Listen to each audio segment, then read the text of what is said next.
राधे राधे, हरे कृष्ण। चलिए शुरू करते हैं कार्तिक मास 8वां अध्याय।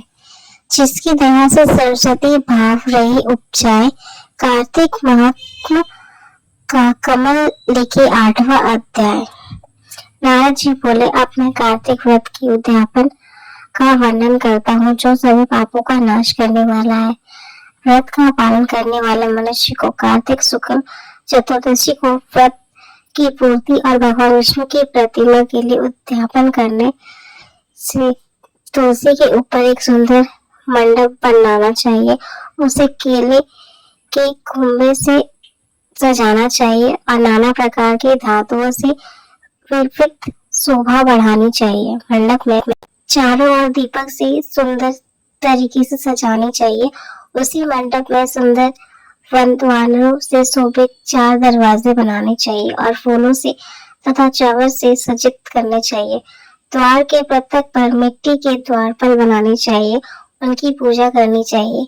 उनके नाम इस प्रकार है: जय, विजय, चंड, प्रचंड, नंद, सुनंद, कुमुद और कुमतुष। उन्हें चारों दरवाजे पर 2-2 के क्रम में स्थापित कर भक्ति पूर्वक पूजन करनी चाहिए। तुलसी की जड़ें से समीप 4 रंग की शोभित रंगोली बनानी चाहिए। उसके ऊपर पुत्रपाद तथा पंचित से संस्कृत कलश की स्थापना करनी चाहिए। कलश के ऊपर शंख, चक्र, गदाधारी भगवान विष्णु की पूजन करनी चाहिए। भक्ति पूर्वक उस तिथि में उपास करके रात्रि में गीत, वाद, कीर्तन आदि मंगल आयोजन के साथ जागरण करना चाहिए। जो भगवान विष्णु के लिए जागरण करते हैं, भक्ति पूर्वक भागवती पदों का गान करते हैं, वे सैकड़ों जन्म में पाप राशि से मुक्त हो जाते हैं।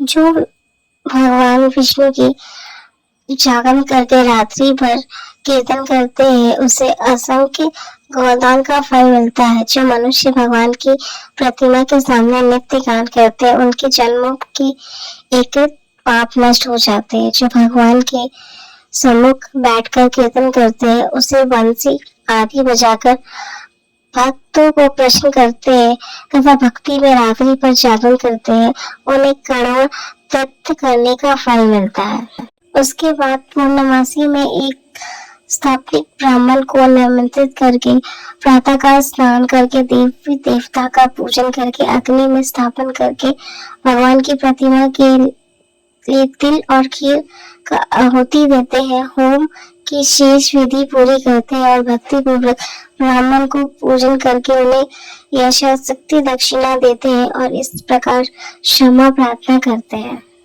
आप सब लोगों ने अनुकंप से मुझे पर भगवान विष्णु सदैव प्रसन्न रहे, इस बात व्रत को करने से मेरे साथ जन्म के किए हुए पाप नष्ट हो जाए और मेरी सनातन चिरंजीवी हो। इस पूजा के द्वारा मेरी सभी मनोकामना पूर्ण हो।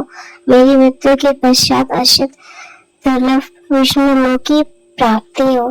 पूजा की समस्त वस्तुओं के साथ ही गाय भी गुरु को दान में देनी चाहिए। उसके पश्चात घर वालों को और मित्रों को निमंत्रण के साथ ही भोजन करना चाहिए। भगवान द्वादशी तिथि के चयन से उठते हैं, त्रयोदशी को देवताओं से मिलते हैं और चतुर्दशी को सबने उनका दर्शन एवं भोजन किया है, इसके लिए उस तिथि में भगवान की पूजा करनी चाहिए। गुरु की आज्ञा से विष्णु जी की संपूर्ण प्रतिमा का पूजन करना चाहिए। इस पूर्णिमा को पुष्कर तिथि की यात्रा श्रेष्ठ मानी गई है। कार्तिक माह में इस विधि का पालन करना चाहिए। जो इस प्रकार कार्तिक का व्रत पालन करते हैं, धन्य है और पूजनीय है और उन्हें उत्तम फल की प्राप्ति होती है। जो भगवान विष्णु की भक्ति में तत्पर हो कार्तिक व्रत का पालन करते हैं, उनके शरीर में स्थित सभी पाप नष्ट हो जाते हैं और श्रद्धा पूर्वक कार्तिक महात्मा सुनता है सुनाता है और भगवान विष्णु को प्राप्त होता है। इसी प्रकार कार्तिक मास 8वां अध्याय पूर्ण हुआ।